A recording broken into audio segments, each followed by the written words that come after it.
नमस्कार, हरे कृष्णा, जय राम जी की। इस चैनल में हम कोई अच्छी बात, कोई सच्ची बात, किसी संत की बात, किसी ग्रंथ की बात बताते हैं। उस दिन क्लास में लगभग 40 लड़के पढ़ रहे थे और प्रोफेसर साहब पढ़ा रहे थे।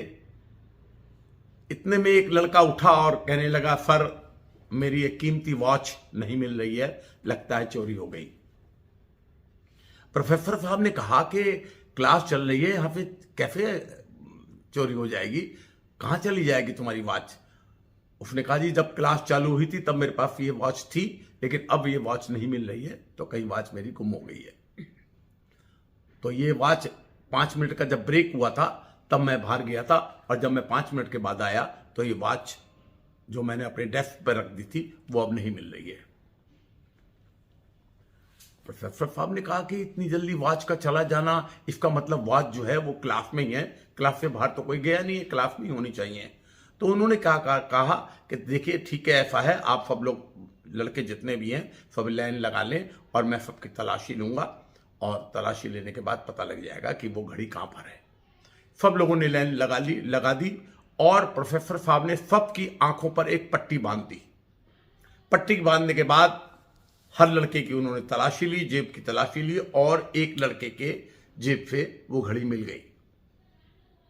उन्होंने उसके बाद सबसे कहा, पट्टी खोल दीजिएगा। पट्टी जब खोल दी सबने तो वो घड़ी जो थी उसने जिस लड़के की थी, प्रोफेसर साहब ने उनको घड़ी दे दी।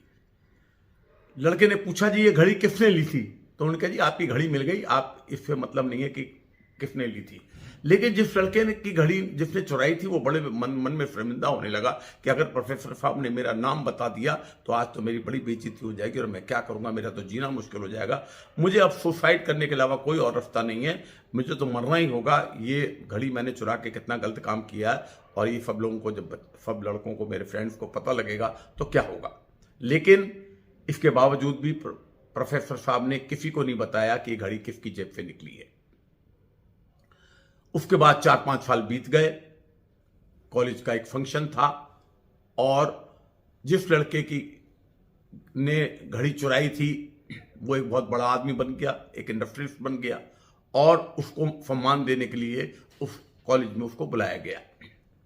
जब ये सब फंक्शन हो रहा था, उसके बाद उस लड़के ने उस प्रोफेसर साहब के चरण छुए, पैर छुए और कहने लगा, सर आपको ध्यान होगा कि आपकी क्लास में एक चोरी हो गई थी और वो जिसने चुराई थी वो मैं था। कहने लगे, मुझे ये चोरी तो हुई थी, मुझे याद है, लेकिन आपने वो चोरी करी थी ये मुझे नहीं मालूम। तो उसने कहा, जी ये कैसे हो सकता है, आपने सबकी तलाशी ली थी, पट्टी बांधकर, आंखों में पट्टी बांधकर आपने सबकी तलाशी ली थी और आपने मेरी जेब से वो निकाल ली थी घड़ी, और लेकिन आपने मेरा नाम नहीं बताया था। कहला, हाँ मुझे ये तो याद है कि ऐसा हुआ था, लेकिन वो चोर तुम थे ये मुझे नहीं मालूम। कहला, सर ये कैसे हो सकता है? कहने लगा, जिस वक्त मैंने वो सबकी जेब की तलाशी ली तो अपने आंखों पर भी पट्टी बांध ली थी ताकि मुझे भी नहीं मालूम कि वो लड़के तुम थे। उस लड़के ने उसके पैर पकड़ लिए। कहने लगा, सर अगर आप उस दिन ये बता देते कि मैंने चोरी की थी तो मैं आज इस मुकाम तक नहीं पहुंचता। मैं इतना शर्मिंदा था कि मैं ये सोचता था कि मुझे तो मर जाना अच्छा है इससे कि मुझे सबको पता लगे कि वो चोरी की थी, लेकिन आपने मेरी गलती नहीं बताई। तो इस कहानी से हमें क्या शिक्षा मिलती है? हम लोगों की गलतियां ही गिनते रहते हैं, हमें क्षमा करना नहीं आता, हमें माफ करना नहीं आता।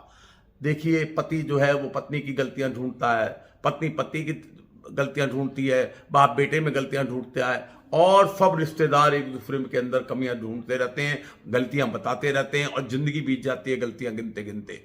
तो हमें गलतियों को माफ करना सीखिए। दूसरों की गलतियां निकालने से अच्छा है कि उनको इग्नोर करें और उनको माफ करें। क्षमा करना जो है वो सबसे मुश्किल काम है।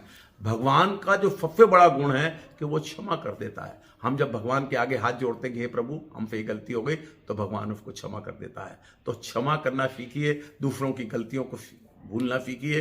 इसी के साथ मैं आज की कथा समाप्त करता हूं। आप मेरे चैनल को लाइक करें, सब्सक्राइब करें और शेयर करें।